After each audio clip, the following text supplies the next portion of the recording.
Hey guys, welcome back to our channel. இன்றைக்கி நம்ம இந்த வீடியோவில் எதை பற்றி பார்க்க போகிறோன்னா, தமிழ்நாட்டையே புரட்டி போட்டுக்கிட்டு இருக்கிற நியூஸை பற்றி தான் நம்ம பார்க்க போகிறோம். ஏதாவது எதுன்னு எல்லாருக்குமே உங்களுக்கே தெரிஞ்சிருக்க வாய்ப்பு இருக்குது. நண்பர் அஜித் குமாரோடைய மரணத்தை பற்றி தான் நம்ம இந்த வீடியோவில் பேச போகிறோம். ஃபுல் டீட்டெயில்டாக பேச மொத்த வீடியோவும் ஸ்கிப் பண்ணாமல் வாட்ச் பண்ணுங்கள். ஸோ வாங்க வீடியோக்குள்ளே போகலாம். வீடியோக்குள்ளே போகிறதுக்கு முன்னாடி நம்ம சேனலை இப்போ தான் நீங்கள் ஃபர்ஸ்ட் டைம் வாட்ச் பண்ணுறீங்க அப்படின்னா மறக்காமல் சப்ஸ்கிரைப் பண்ணிக்கோங்க. பக்கத்தில் இருக்க பெல் ஐக்கனையும் ப்ரெஸ் பண்ணிக்கோங்க. ஸோ வாங்க வீடியோக்குள்ளே போகலாம். ஸோ ஃபர்ஸ்ட் யார் இந்த அஜித் குமார் அப்படின்னு பார்ப்போம். இவர் சிவகங்கை மாவட்டத்தில் ஒரு கோயில் வாட்ச்மேனாக வேலை செய்கிறாரு. அதாவது ஜூன் 27, 2025 ஃப்ரைடே அன்னைக்கு சிவகங்கை போலீஸ் ஸ்டேஷனில் ஒரு லேடி கம்ப்ளைண்ட் கொடுக்குறாங்க. என்ன கம்ப்ளைண்ட்டுன்னு பார்த்தீங்கன்னா, என்னுடைய 10 சவரன் நகையை காணோம் அப்படின்னு சொல்லிட்டு கம்ப்ளைண்ட் தராங்க. விசாரிச்சத்தில் இவங்க திருப்போணம்ல இருக்கிற ஒரு கோயிலுக்கு போயிருக்காங்க. அங்கே தான் நம்ம அஜித் குமார்ன்றவர் செக்யூரிட்டியாக வேலை செய்கிறாரு. ஸோ இவர்கிட்ட கார் பார்க் பண்ண கீ கொடுத்துருக்காங்க. எங்கள் காரை மட்டும் கொஞ்சம் பார்க் பண்ணிடுங்க அப்படின்னு சொல்லிட்டு. ஆனால் அஜித் குமார் என்ன சொல்லியிருக்காருன்னா, எனக்கு கார்லாம் ஓட்ட தெரியாது, என் ஃப்ரெண்டுக்கு தான் ஓட்ட தெரியும், நான் வேணா அவரை அரேஞ்ச் பண்ணி தரேன் அப்படின்னு சொல்லும் போதே, இல்லை எனக்கு டைம் ஆகுது, நீங்கள் பார்க் பண்ணிடுங்க, உங்கள் ஃப்ரெண்டு வந்ததுக்கப்புறம் கீ கொடுத்துருங்க அப்படின்னு சொல்லிட்டு கார் கீயை அஜித் குமார்கிட்ட கொடுத்துட்டு போயிருக்காங்க. நகை எங்கே இருக்குது அப்படின்னு பார்த்தீங்கன்னா, காரில் 10 சவரன் நகையை வச்சுட்டு தான் இவங்க கோயிலுக்கு போயிருக்காங்களாம் அப்படின்னு தான் கம்ப்ளைண்ட் ரைஸ் கொடுத்துருக்காங்க. ஸோ கோயிலுக்கு போயிட்டு வந்ததுக்கப்புறம் இவங்க ஒரு ஸ்கேன் சென்டருக்கு போயிட்டு ஸ்கேன் எடுத்துகிட்டு வரும்போது நகையை பார்க்கும்பொழுது நகை இல்லை அப்படின்னு சொல்லிட்டு தான் கம்ப்ளைண்ட் கொடுத்துருக்காங்க. இந்த கதையெல்லாம் கேட்டதுக்கப்புறம் போலீஸ் அஜித் குமார் உட்பட 5 பேரை கைது பண்ணுறாங்க. ஸோ அரெஸ்ட் பண்ணிவிட்டு எந்த ஒரு எவிடன்ஸுமே இல்லை அப்படின்னு சொல்லிட்டு அன்னைக்கு நைட்டே அவங்கள ரிலீஸ் பண்ணிடுறாங்க. அடுத்த நாள் காலையில் 4 மணிக்கெலாம் அஜித் குமார் வீட்டுக்கு ஒரு 5 போலீஸ் வராங்க, டிரைவர், அதுக்கப்புறம் ஒரு 5 போலீஸ் வராங்க. அஜித் குமார் அவங்க தம்பியையும் வீட்டிலேருந்து கூட்டிகிட்டு போகிறாங்க. போலீஸ் ஸ்டேஷனுக்கு தான் கூட்டிகிட்டு போகிறாங்க போல். ஸோ நேற்று விசாரித்த மாதிரி விசாரணை பண்ணுவாங்க அப்படின்னு சொல்லிட்டு இவங்க நம்பிக்கையாக ஏறி போகும்போது போலீஸ் ஸ்டேஷனில் வண்டி நிற்கலை. அதை தாண்டி ஒரு வெட்டினரி ஹாஸ்பிட்டல் போயிருக்காங்க. அங்கே பார்த்தா இவங்க ஃப்ரெண்ட்ஸுன்னு அரெஸ்ட் பண்ணவங்க எல்லாருமே அங்கே தான் இருக்காங்க. அங்கே அடின்னு அடித்து விசாரித்த போது நகை எங்கேயுமே எனக்கு தெரியாது அப்படின்னு தான் சொல்லியிருக்காங்க. அடுத்து அங்கேருந்து எங்கே போயிருக்காங்கன்னா, ஒரு பாய்ஸ் ஹாஸ்டலுக்கு பின்னாடி சும்மா ஒரு ரூம் மாதிரி பாய்ஸ் ஹாஸ்டல் பின்னாடி ஒரு இடத்துக்கு கூப்பிட்டு போயிருக்காங்க. அங்கேயுமே போயிட்டு அடின்னு அடித்து விசாரித்து பார்த்தபோது அங்கேயுமே இவங்க எதுவுமே எனக்கு தெரியாது அந்த மாதிரி தான் சொல்லியிருக்காங்க. அடுத்து ஒரு ஏரிக்கரைக்கு கூப்பிட்டு போயிட்டு அடிச்சிருக்காங்க. அங்கே அடிக்கும்போது அஜித் குமார்ன்றவர் வலி தாங்க முடியாமல், நான் தான் நகை எடுத்தேன், கோயில் பின்னாடி இருக்கிற ஒரு மாட்டு தொழுவத்தில் நான் வச்சுருக்கேனா அப்படின்னு சொல்லியிருக்காங்க. இந்த 3 இடத்துக்குமே ஒரே அந்த விடியறதுக்குள்ளேயே இந்த 3 இடத்துக்கும் கூப்பிட்டு போயிட்டு அடிச்சிருக்காங்க. இந்த கோயில் பின்னாடி போனாங்கன்னு சொன்னேன் இல்லையா, அந்த இடத்துக்கு போகிறாங்க. அங்கே போய் பார்க்கும்போது நகை அங்கே கிடையாது. ஸோ அதனால் மறுபடியும் போலீஸ் அடின்னு அடிக்கிறாங்க. அந்த வீடியோவை தான் நீங்கள் ஒரு நிறைய சோஷியல் மீடியாஸில் பார்த்துருக்க வாய்ப்பு இருக்குது. பார்க்கலன்னா நான் அந்த வீடியோவோட முடிஞ்சு அட்டாச் பண்ணுறேன் தான். அடுத்து அவர் அஜித் குமார் மயங்கி விழுந்துடுறாரு. ஸோ அதனால் என்ன பண்ணுறாங்கன்னா, ஒரு ப்ரைவேட் ஹாஸ்பிட்டலுக்கு கூப்பிட்டு போகிறாங்க. ப்ரைவேட் ஹாஸ்பிட்டலுக்கு போகும்போது அந்த ஹாஸ்பிட்டலில் என்ன சொல்லிடுறாங்கன்னா, இல்லை அவர் ஆல்ரெடி இறந்துட்டாரு அப்படின்னு சொல்லிடுறாங்க. ஸோ அதனாலே இவங்க என்ன பண்ணுறாங்கன்னா, மதுரை ராஜாஜி கவர்மெண்ட் ஹாஸ்பிட்டலுக்கு கூப்பிட்டு போகிறாங்க போஸ்ட்மார்ட்டம் பண்ண. ஸோ அடுத்த நாள் அதாவது ஜூன் 29, 2025 சண்டே அன்னைக்கு போஸ்ட்மார்ட்டம் பண்ணுறாங்க. இவர் பாடியை போஸ்ட்மார்ட்டம் பண்ண மட்டும் மோர் தென் 5 hours பண்ணியிருக்காங்களாம்.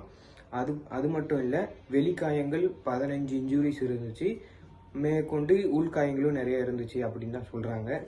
ஸோ இவங்க அஜித் குமாரை எதுக்கு அடித்தேன் அப்படின்னு நியூஸில் இது பண்ணியிருக்காங்க அப்படின்னா, ரிப்போர்ட் சப்மிட் பண்ணியிருக்காங்கன்னு பார்த்தீங்கன்னா, அவர் தப்பிக்க முயற்சி பண்ணார், அதனால தான் நாங்கள் அடிக்க வேண்டியதாக போச்சு, அவர் பிடிக்கும் போது ஃபிட்ஸ் அவர் மயக்கம் போட்டு கீழே விழுந்துட்டாரு அப்படின்னு தான் சொல்லியிருக்காங்க. உங்கள் ஊர் போராட்டம் எப்போ ஆரம்பிச்சது அப்படின்னு பார்த்தீங்கன்னா, அவர் அஜித் குமார் அந்த கோயில் பின்னாடி ஒரு இடத்துக்கு கூப்பிட்டு போனாங்கன்னு சொன்னோம் இல்லையா, அங்கே உள்ளே போகும்போது நொண்டி நடந்து போயிருக்காரு. வெளில வரும்போது பார்த்தீங்கன்னா, ஒரு 5 போலீஸ் இருந்திருக்காங்கல்ல, அந்த 5 போலீஸும் தூக்கிட்டு ஒரு ஆட்டோ பிடிச்சி போயிருக்காங்க. ஸோ அதை பார்த்துட்டு தான் போலீஸ் மேலே டவுட் ஊர்க்காரங்கெல்லாம் போராட்டம் பண்ண ஆரம்பிச்சிருக்காங்க. ஸோ இந்த போராட்டம் பண்ணதில் என்னென்ன பெனிஃபிட்ஸ் வந்திருக்குன்னு பார்த்தீங்கன்னா 5 போலீஸையுமே அரெஸ்ட் பண்ணிட்டாங்க. ஸோ டிஎஸ்பியை சஸ்பெண்ட் பண்ணிட்டாங்க. அடுத்து வந்து பார்த்தீங்கன்னா சிவகங்கை எஸ்பியை வந்து வெயிட் லிஸ்ட்டில் வச்சுருக்காங்க, இவங்களெல்லாம் கண்காணிக்க தவறுதுனால. ஸோ அடுத்து வந்து பார்த்தீங்கன்னா June 30, 2025 அன்னைக்கு தான் நான் சொன்ன அந்த மீடியா கிளிப் வந்திருக்கும், அந்த கோயில் பின்னாடி வச்சு அடித்த கிளிப்லாம் வந்திருக்கும். இதுக்கு நடுவில் பார்த்தீங்கன்னா இந்த சோஷியல் மீடியாஸில் justice for Ajithkumar, justice for Ajithkumar அப்படின்னு சொல்லிட்டு நிறைய ட்ரெண்ட் ஆச்சு. அடுத்து வந்து பார்த்தீங்கன்னா ஜூலை 1 அதாவது ஜூலை 1, 2025 அன்னைக்கு பார்த்தீங்கன்னா மெட்ராஸ் ஹைகோர்ட்டுடைய ஒரு பிரான்ச்சான மதுரை ஹைகோர்ட்டில் இந்த கேஸை வந்து கொண்டு போகிறாங்க.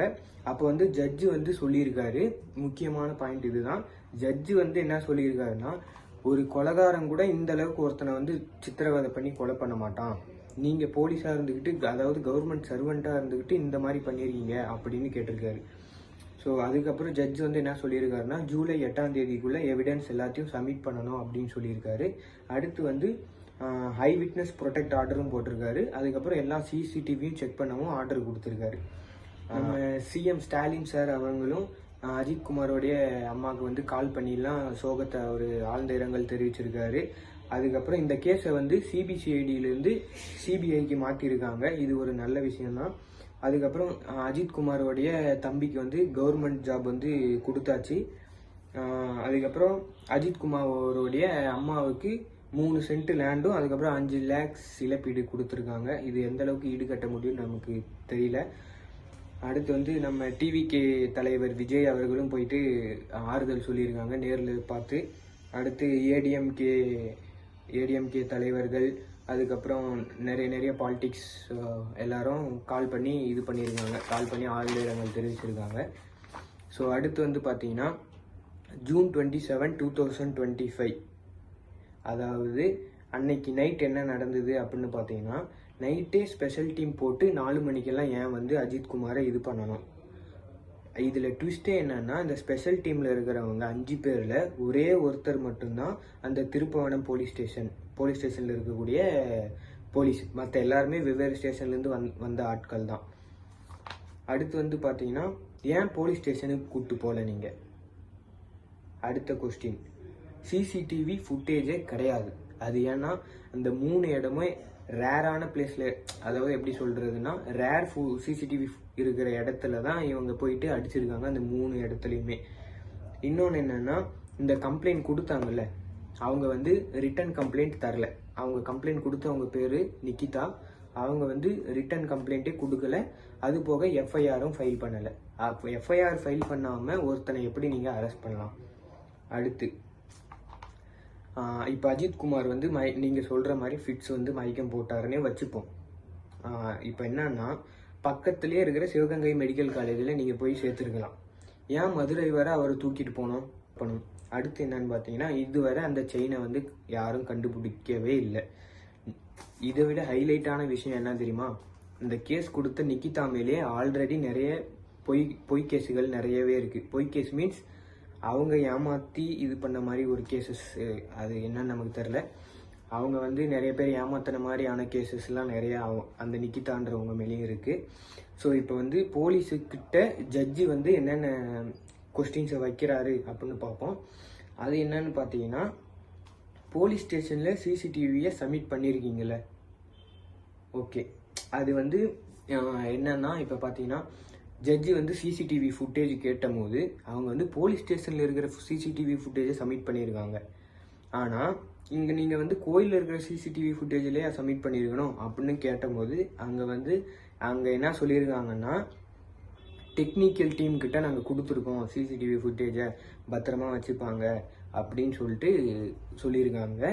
யார் வந்து கலெக்ட் பண்ணா அப்படின்னு கேட்கும்போது அவங்க என்ன சொல்லியிருக்காங்கன்னா, நம்ம அந்த டிரைவர், இந்த 6 பேர் வந்தாங்க தெரியுமா ஒரு ஜீப்பில், அந்த டிரைவர் தான் வந்து வீடியோவை கலெக்ட் பண்ணாரு அப்படின்னு சொல்லியிருக்காங்க.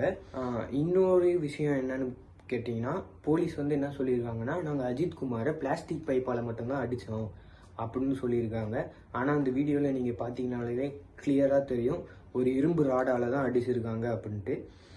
ஸோ அடுத்து வந்து அவர் ஜட்ஜுமே இதை தான் கேட்டிருக்காரு. பிளாஸ்டிக் பைப்பில் அடித்து தான் ஒருத்தருக்கு வந்து காதுலேருந்து ரத்தம் வருமா, அப்புறம் உள்காயங்கள் பைப் அந்த பிளாஸ்டிக் பைப்பால் அடித்து எவ்வளோ உள்காயங்கள் வந்துட போகுது, இந்த அளவுக்கா வரும் அப்படின்னு கேட்டிருக்காங்க. ஸோ இந்த வீடியோவை நான் இதோட என் பண்ணிக்கிறேன். அடுத்த ஹியரிங் வந்து எப்போன்னு பார்த்தீங்கன்னா ஜூலை 8 வந்து அடுத்த ஹியரிங் கொடுத்துருக்காங்க. அதுக்கப்புறம் தான் நம்மளால் என்னென்ன அப்டேட்ஸ் வந்திருக்கு அப்படின்னு போஸ்ட் பண்ண முடியும். So stay tune to next videos. Bye.